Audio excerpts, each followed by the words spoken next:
Good morning. My name is Brian Manley. I'm the Chief of Staff for the Austin Police Department. I've got the City Manager, Mark Gott, here with me, Assistant City Manager Ray Ariano, and the Police Monitor Margot Frazier, and then other members of the Executive and Command Team for the Austin Police Department. I'm going to brief you on the officer-involved shooting that happened this morning.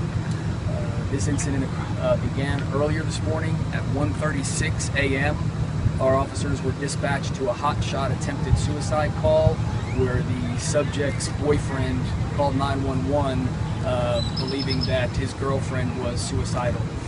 Our officers responded and arrived on scene at 1:45 a.m. Our officers worked to establish contact with the subject. At one point they were able to establish contact with her, again trying to successfully talk her out so that we could work with her. They were unable to get a lot of cooperation and conversation going, so at 2:48 the SWAT team was called out to respond with the SWAT elements along with the hostage negotiation team.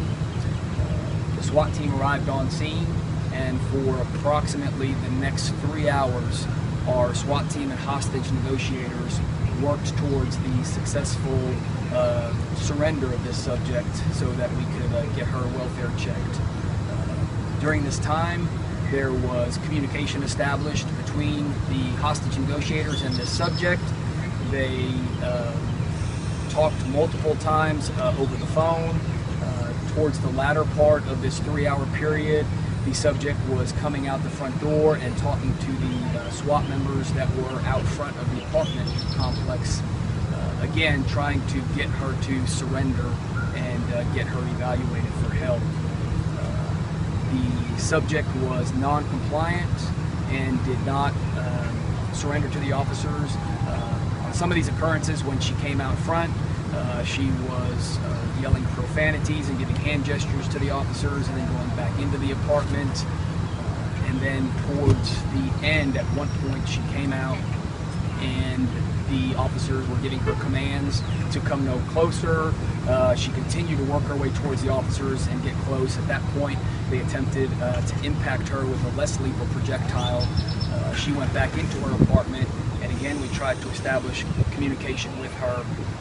She came out of the apartment, this time having a weapon in her hand. Earlier in the incident, the officers observed her with a weapon inside the apartment through the windows.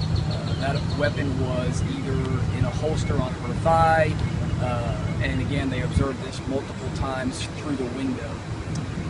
At the very end, she came outside and she had the weapon in her hand. At one point she had the weapon towards herself, and then at one point she raised the weapon directly pointing it at the SWAT members that were on scene. A SWAT sniper observed that she had placed the other SWAT members in an immediate danger, pointing a weapon at them, and he fired shots towards her, and the subject is deceased as a result of that use of force.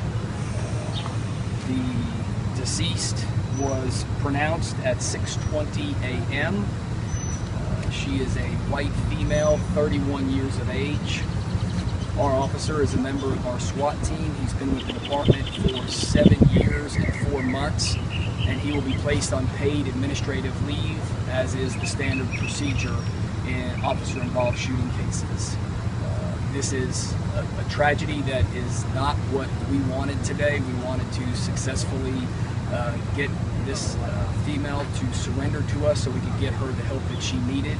And our hearts go out, the city's hearts, the police department's hearts go out to her family, to her loved ones. We truly feel for them, for their